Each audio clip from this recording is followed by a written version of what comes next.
चलिए साथियों, आज हम लोग पढ़ेंगे बाल विकास की अवस्थाएं, स्टेजेस ऑफ चाइल्ड डेवलपमेंट। लगातार आप यूपी टेट की क्लासेस देख रहे हैं और ये सीडीपी की आपकी क्लास थर्ड है।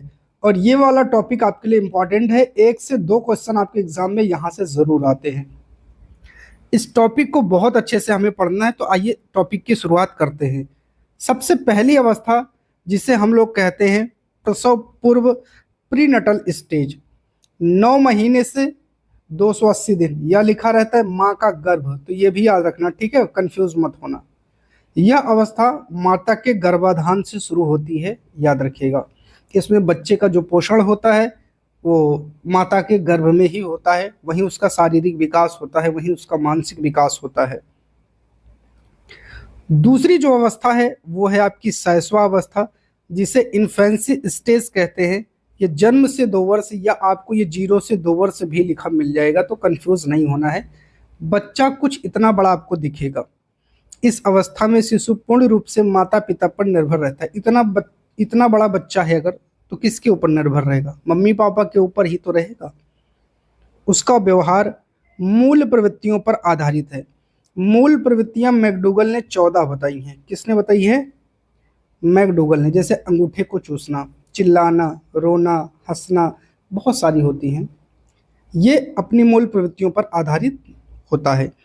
शारीरिक विकास तेज होगा, मानसिक विकास तेज होगा, और अधिगम की अवस्था। अधिगम का मतलब बच्चा सीखेगा। अगर उसको आप बॉल दिखाओगे तो बॉल को समझेगा, बलून दिखाओगे बलून को समझेगा। नैतिकता का अभाव, इसमें मोरालिटी नहीं होती। अगर आपका बाल बड़ा है तो पकड़ के खींच लेगा, उसको गुस्सा आएगा तो आपका चेहरा नोच लेगा, आपके हाथ में खरबोट लेगा, कुछ भी कर देगा। मतलब ये क्या है? नैतिकता का मतलब होता है दूसरे को नुकसान जो पहुंचा दे, अर्थात पहुंचाने की जो क्षमता रखता है, वही नैतिकता है। कि उसके अंदर नैतिकता का अभाव है। नैतिकता का मतलब क्या होता है? नैतिकता का मतलब होता है किसी को परेशान ना करना।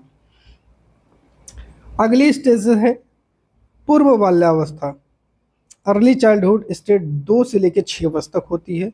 इसमें बच्चा अनुकरण, इमिटेशन द्वारा सीखता है। अनुकरण, पापा कहेंगे बेटा कपड़ा लाओ, लेके आ जाएगा। बेटा खाना लाओ, ले आ देगा। 2-4 दिन कहेंगे, बाद में वो खुद करने लग जाएगा। क्यों? अनुकरण करके सीखता है। पापा बड़ों का पैर छूते, वो भी छूने लगेगा।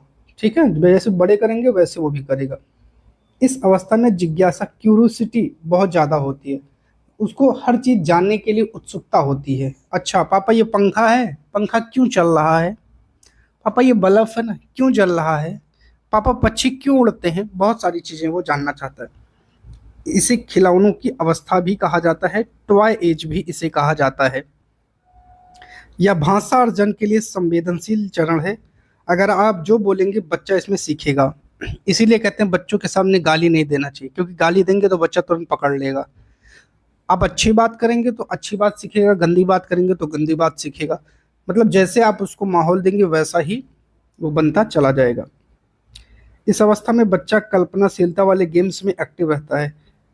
कल्पना करेगा कि काश मेरे पास भी ऐसे पंख होते तो मैं भी चिड़ियों की तरह उड़ जाता।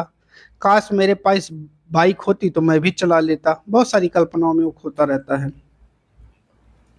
उत्तर बाल्या अवस्था, ये गलत लिख उठा है प्यारे, इसको सही कर लेना। लेटर चाइल्डहुड या चाइल्डहुड, 6 से 12 वर्ष की अवस्था। कुछ इस तरीके के इतने बड़े हो जाते हैं बच्चे। इसे तार्किक चिंतन, लॉजिकल थिंकिंग की अवस्था कहा जाता है। आरंभिक स्कूल की एज कहा जाता है। गंदी अवस्था कहा जाता है। स्फूर्ति या स्मार्ट एज कहा जाता है। इसे खेलों की अवस्था कहा जाता है। इस अवस्था में संग्रहण की प्रवृत्ति विकसित होती है।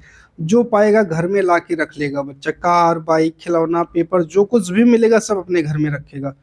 टोली, समूह या गैंग की अवस्था इसे ही कहा जाता है, और इसे जीवन का अनोखा काल कहा जाता है। यहाँ से बहुत ज़्यादा क्वेश्चन बनते हैं, बहुत अच्छे से इसको याद कर लीजिएगा। और लास्ट है आपका, जिसे आप लोग कहते हैं किशोरा अवस्था, एडोलेसेंस। 12 से 18 वर्ष, कुछ इतने बड़े हो जाते हैं बच्चे। जीवन का सबसे कठिन काल है।